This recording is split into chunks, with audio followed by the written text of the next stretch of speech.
On today's Locked On Jayhawks, biggest takeaways, short-term, long-term, now that we've had a few days to digest from KU's exciting performance over Illinois. On today's edition of Locked On Jayhawks.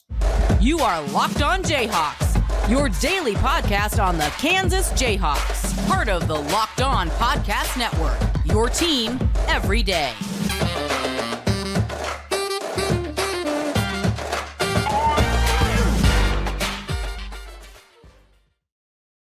Johnson, you can hear me as well, Monday through Friday from 3 to 6 p.m. on a KLWN in Lawrence with Rock Chalk Sports Talk. Thanks for making Locked On Jayhawks your first listen every day. We are free and available wherever you get any of your podcasts. You can also find us on our YouTube page where you can subscribe to the page, check out all our stuff. And if you do have a platform that can leave us a review, whether it's the like button on YouTube or somewhere else, give it if you could. And very helpful on our end of things. On today's edition of Locked On Jayhawks, we're breaking down more of the KU Illinois game, biggest short-term, long-term takeaways, and more of a look into what's next with the KU Nevada game after Nevada does not look so good to start the season, to say the least. First up, this episode of the show is brought to you by FanDuel Sportsbook, the official sportsbook of Locked On. Make every moment more right now. New customers can bet $5 and get $200 in bonus bets guaranteed. Visit FanDuel.com/LockedOn to get started.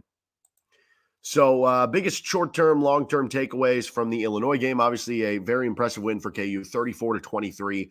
Very easily could have been more than that. First half was absolutely dominant. That would be a short-term, takeaway here is that was probably the best half of football we've seen Kansas play in the Lance Leipold era. What other stretches of football would go up in that conversation for best stretches of football in the Lance Leipold era at Kansas? Honestly, the first half against Texas in 2021, his first year, that would probably have to go up there, right? I mean, they were really good in that first half of play.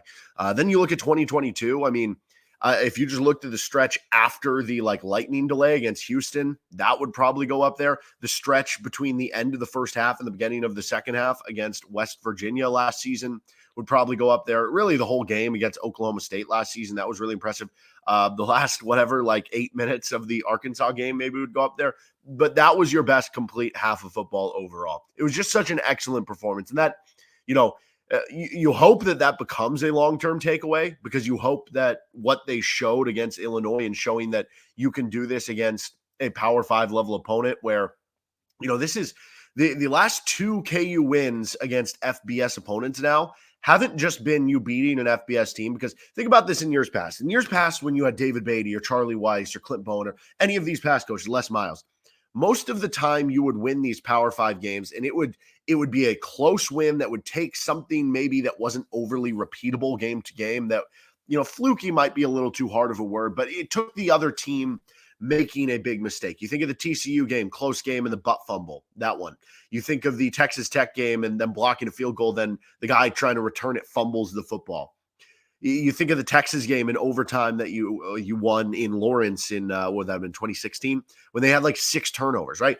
It took a lot of weird things to happen. Your last 2 FBS wins now for Lance Leipold have come in dominant fashion. Maybe that is more of a long-term takeaway, but that's impressive. But I mean, how much is the momentum boost from what you did on Friday night? How much is that worth to the rest of the season? Can you avoid a trap letdown game at Nevada next week too?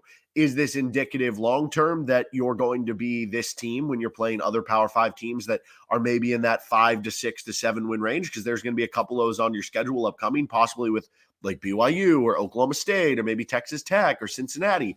Teams that are solid Power 5 teams, but are not expected to be those ranked, maybe 8, 9, 10 win teams. Is that indicative of the long term, or was it just indicative of a short-term great performance that you had, where maybe you had some good matchups, or maybe you had a good game plan, or maybe it was just players' nights and they were jazzed up and maybe Illinois wasn't it? Whatever reason, this game could be a short-term outcome. It could be a long-term outcome. We're going to wait and see. But for now, I'll talk about it from the short-term perspective. Other short-term takeaways in this one, Jalon Daniels is back. The reason I put this on short-term, not long-term, is because literally who knows, because of the back injury to Jalon Daniels. You hope that this is not something that is going to be a long-term issue, but based on how it's kind of been handled to this point, it is something that scares you a little bit, that maybe at any point the back could still flare up. But for what we know in the short term, for having Jalon Daniels right now, for having Jalon Daniels in this game, it was an absolutely electric performance from him. He was so unbelievably good. The stats were good, but I don't think the stats necessarily did it justice. The stats, to me, the performance was great. The stats were good, right? And so it's some of those little plays in there where you're winning for your team on third down, winning plays where maybe you're making the right read on an option play that you're not getting any stats for, but it's allowing your running back to have a bigger gain on the play. Allowing your receivers to make plays on the outside, scrambling and avoiding sacks against a good Illinois defensive line, and as far as their pass rush goes.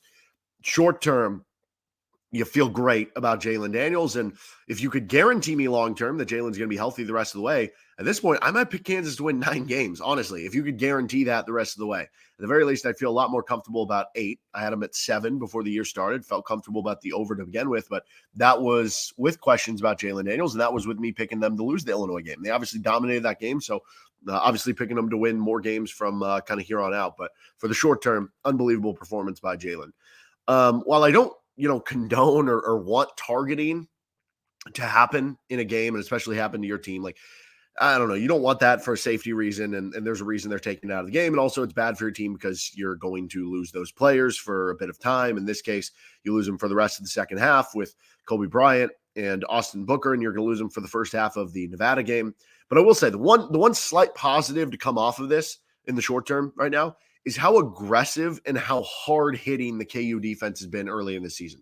Marvin Grant's been laying big hits. The secondary's been laying big. I mean, having Melo Dotson and Kobe Bryant being willing to come up and make those big hits as a bit undersized guys, that's very important, right? Like, you just don't want your corners to get washed out where other teams are able to run on the perimeter all day long or throw screens all day long. That was an issue for the KU defense last year, defending receiver screens. Those guys have to fight. And it's the aggressiveness that you've seen from the defense that is so important to have. Any good defense has a bit of nastiness to it. They just do. And we've seen that kind of so far for Kansas. Now, obviously, there's a line you can't cross. You don't want to go from being nasty to dirty, right? Like, having a bit of nastiness versus being a dirty defense is not a good thing, and it's going to cost you in the long term for some of the penalties. So you don't want to continue to get the targetings, but I will say the one kind of positive spin a little bit there is that how aggressive the defense has been playing so far. Also, a short-term takeaway here. This is just through the first 2 weeks of the season. This is something that I expect to continue long-term, but it's just a takeaway that we've had through the first 2 weeks. Dominic Pooney has really held up and then some at left tackle so far. He was a left tackle in his previous stop at Central Missouri, transfers in last year to Kansas, has an unbelievable season at guard. I thought he was arguably the most underrated player on Kansas a season ago. You would look at some of the Pro Football Focus numbers, and he was dynamite last season. Didn't get as much respect as I thought. I think he still ended up with like all Big 12 honorable mention, but I thought he very easily could have been on one of the top 2 teams. He was that good and was so important for you in the interior of the line last year. You fast forward to this year, though, they move him out to left tackle, his original position previously. But it was like, how is this going to go? And is he going to be able to handle it the same? So far through 2 weeks, he has been very impressive. Pro Football Focus grades have been really good. He hasn't really relented any issues on the outside. And left tackle inherently is just going to be a lot harder than left guard. Like, for instance, on Pro Football Focus numbers, which I bring up all the time, if your left tackle is graded a 70 and your left guard is graded a 75, I would probably argue the left tackle is having the better season, even though he has a worse grade, because left tackle is just a harder position. You're going to be stuck more on an island with certain players. You're not going to have as much help on the interior, and you're going to be playing the most premier, typically, pass rushers. Now, with the Illinois game, their premier guys were on the interior, so maybe that's a little bit different, but still, it's just harder to play on the outside. And he has made that transition smooth and looked so good through the first 2 weeks. You feel really good about where that's going. I think Dominic Pooney's a pro, and I hope he does get recognized at the end of the year if he keeps this up for all Big 12 level play. Run defense has really held up through 2 weeks. Now, again, the reason this is short-term, not long-term, how is this going to do the rest of the year? Remember last year, they actually run defense looked pretty good early on. You held Tennessee Tech in check.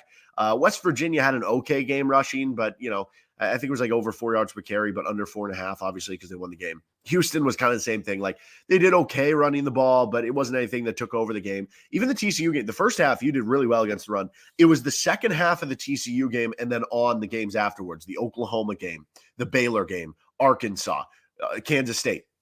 games where you could not stop the run. And those were games that were problems as the season went on. So we'll see how much it changes over the course of the year, if this is what they can be the rest of the way. But for the first 2 weeks of the season, run defense has been good, and that's going to be a huge key to getting where you want to go in terms of total wins. I'll also say the same thing about special teams. We'll see how much it continues. I don't know that the special teams has done anything where it's just like, yes, that right there, they're dominant special teams. But they haven't done anything to be like, oh no, not another special teams gaffe. They've been clean, haven't made any mistakes, and that's all you're asking for Kansas football. If they don't have a top 25 special teams, whatever. It's just don't have the special teams that ranks 109. Be middle of the pack. Just don't make mistakes. Don't mess anything up for the offense or defense. All right, we're going to continue on with our long-term takeaways from the KU Illinois game and get to our little more preview of the KU Nevada game coming up later this week. First, though, this episode of the show is brought to you by Athletic Brewing Company. Now time for your game changer of the week, brought to you by Athletic Brewing Company. Much like, I think Jalon Daniels making that throw to Luke Grimm down the field at the end of the first half where Illinois had just scored for the first time. It's 21-7. It's like, okay, you're still in control here, but I don't know. Maybe they're making a little bit of a push here, momentum at the end of half. You get the ball with like 40 seconds. Jalon Daniels, I think it was the second play of the drive, steps into the pocket, throws it downfield. Luke Grimm makes an unbelievable catch on the outside. You end up getting a touchdown and completely add the momentum, and you're up 28-7 at the half.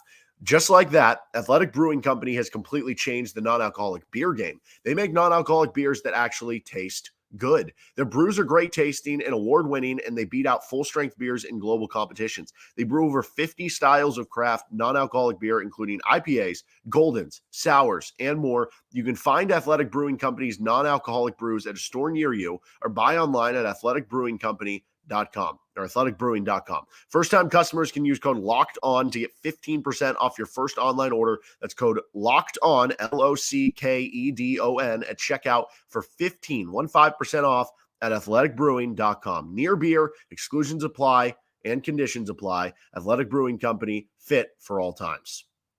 All right, continuing on with our long-term takeaways from the game. I'll say this, the defensive ends, I don't know, they might actually be better than last year. I'm being dead serious. Like, you lose Lonnie Phelps from last year. Year before, you lost Kyron Johnson. And this isn't me to say that, or me saying that, they have somebody who is as good as Lonnie Phelps. I'll be honest, though. Jeremy Robinson through the first 2 games has been pretty darn productive and has kind of lived up to be that guy so far. So if Jeremy Robinson continues what he's been doing early in this season, maybe we'll be talking about him just in the same vein as Jeremy. I mean, think about it this way. As great as Lonnie Phelps was, and a lot of times he got held or was getting double teamed, so that's going to hurt some of the stats.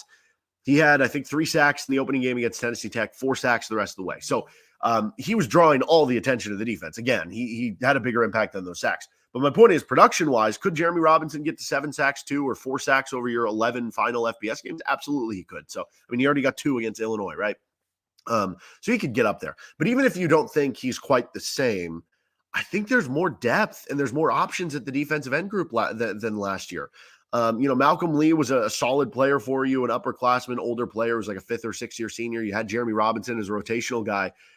Hayden Hatcher is a rotational guy, but I think Hayden Hatcher is a lot better this year. I think Jeremy Robinson is more consistent and better this year. I think Austin Booker is as good of a pass rush specialist as they've had over the last couple of seasons for Kansas. And even Patrick Joyner, he was making some plays against Illinois. You still have Dylan Brooks and his potential, and we've seen some good flashes from him early in the season. Davion Westmoreland, too. Like, I feel a lot better about the depth of this defensive end group and the defensive line as a whole than I thought I was going to coming into the season. I think that long-term is going to be something that's real because they have some dudes that have shown flashes, and they have a lot more than I thought they were going to. I thought it was one of those things where it was like, okay, they have 2 or 3 guys who have shown potential. Maybe only one of them hits their potential this year, but the other are more future players. No, like, all of them have shown certain flashes early this season that give you a lot of hope about that position. Other long-term takeaways for me from the game.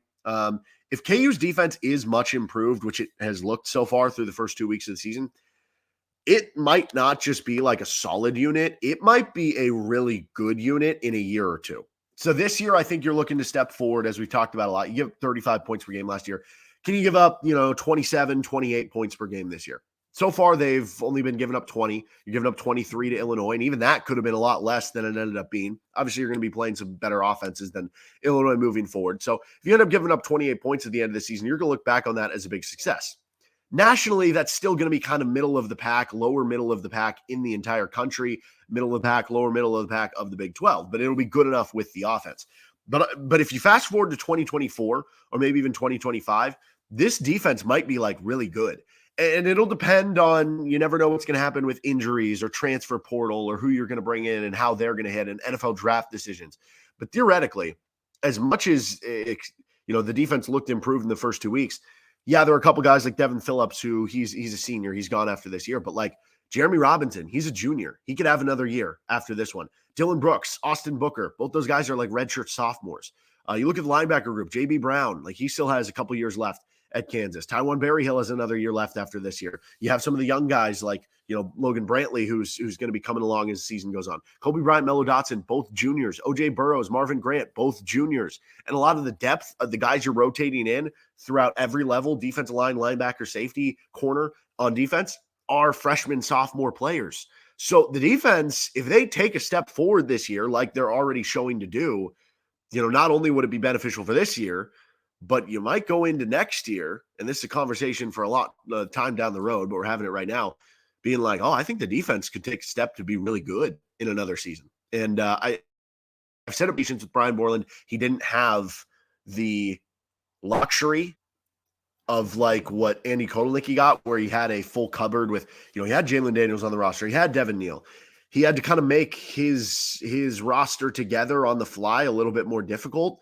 And he had a lot of good defenses at Buffalo. So I think it's just taking time, and you got to be patient there because I think he is a good defensive coordinator.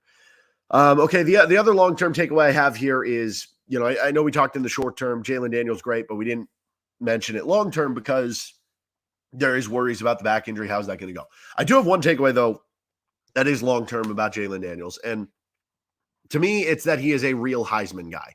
It's not just a cute thing anymore. Last year he's the Heisman candidate through 5 weeks, but how many times do we say, like right now it's Travis Hunter and Shedeur Sanders are kind of the lead Heisman guys right now. And it's like, as cool of a story as they've been, and they have been awesome and deserve to be lopped into that praise.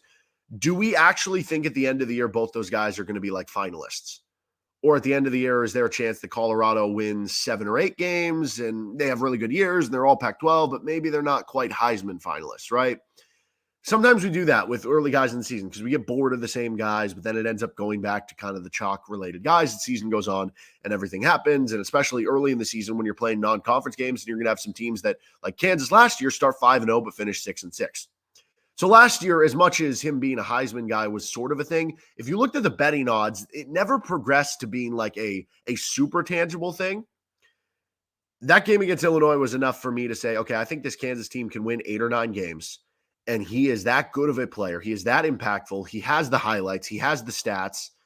Why can't he be a Heisman guy this year? Why can't he push? I mean, RG3, the year he won it at Baylor, I think they went 9-3 in the regular season. Tim Tebow, the year he won it, they went 9-3 in the regular season. If you can get to 9 wins on this year's team, which is going to be tough to do, but it's possible. And Jalon Daniels plays the rest of the way, doesn't have any more injuries, and he keeps it going like this. Why can't he be a finalist in New York? Why can't he? So I think that is kind of a long-term takeaway to kind of have there with Jalon. All right, we're going to finish things off more on what's next. Some surface level tough on Nevada, KU's next opponent that they'll be playing this next Saturday. First, though, this episode of the show is brought to you by FanDuel Sportsbook. Get ready for the NFL season with incredible offers from FanDuel, America's #1 sportsbook. Right now, new customers can bet $5 and get $200 in bonus bets guaranteed. Plus, all customers who bet $5 will get $100 off Sunday ticket from YouTube and YouTube TV. Now is the best time to join FanDuel. The app is easy to use, and you can bet on everything from spreads to player props and more. You can get in on the Kansas line. You can get player props for the game. I know that was awesome if you bet on like Daniel Highshaw to get a touchdown or Jared Casey to get a touchdown. You would have been a big winner on Friday night. So visit FanDuel.com/lockedon and kick off the NFL season with an offer you won't want to miss. FanDuel, an official partner of the NFL. Tomorrow on what's next, KU takes on Nevada this upcoming Saturday. That's going to be at 9:30 Central Time, late game. Obviously, the big key will be after a dominant performance against Illinois. Don't have a letdown this next game against Nevada, especially when it's on the road and late night environment. Nevada's 0-2. You have to be able to get up for this game. These are the types of games, though, that I feel good about, that, with Lance Leipold and the staff, they preach the process, and these are the types of games that I think that it helps you with. So far, it's been a struggle for Nevada, though. They've played a couple quarterbacks with Lewis and Bianco, although I think Bianco's just coming in kind of garbage time because they've had some big blowouts. They're only averaging 2.7 yards per carry, has not been a very good running attack, which I think is a good thing for you. They do have one stud receiver in Jamal Bell, who already has 16 catches on the season for 188 yards and a couple of touchdowns through the first 2 weeks. But defense, their coach is a defensive guy. They only have 4 sacks coming in. I guess that's, probably about average if you average like 2 a game. So they've been okay there, but it's more so Nevada has been trounced in their first 2 weeks. The first week, understandable. You go at USC and you lose 66-14. It's like, oh, okay, well, that we'd like it to be a little bit closer, but USC is really good. They got a good offense. Last week, they were playing Idaho, which, albeit Idaho is ranked 12th in the FCS ranking. So it's a good FCS team, but it's like, well, even a good FCS team, we should at least be like within a touchdown if we lose, or maybe we win by a field goal or a touchdown or something. They lost 33-6 to Idaho, an FCS team. Again, a good FCS team, but it's not even like it's North Dakota State either. But even then, like, when North Dakota State plays FBS teams, it's not like they're beating them 33-6. It's like, oh, they upset Iowa 7-3 or something. You know what I mean? They beat Kansas 6-3, right? So Nevada is not very good. That's the moral of the story here. So for Kansas, just take care of business, win this one going away, put up good stats, get the backups in there, get some extra experience for some of the other players, and move on from there, be healthy, and get ready for the Big 12 slate, because it's going to get very difficult over those final 9 games. All right, that's going to do it for this episode of Locked On Jayhawks. We're going to have some more Kansas football content throughout the week. We're also going to get to another KU basketball positional preview. We'll have our KU Nevada preview for you coming up on Friday. You can find our show wherever you get any of your podcasts. You can find us on our YouTube page with Locked On Jayhawks. See you next time.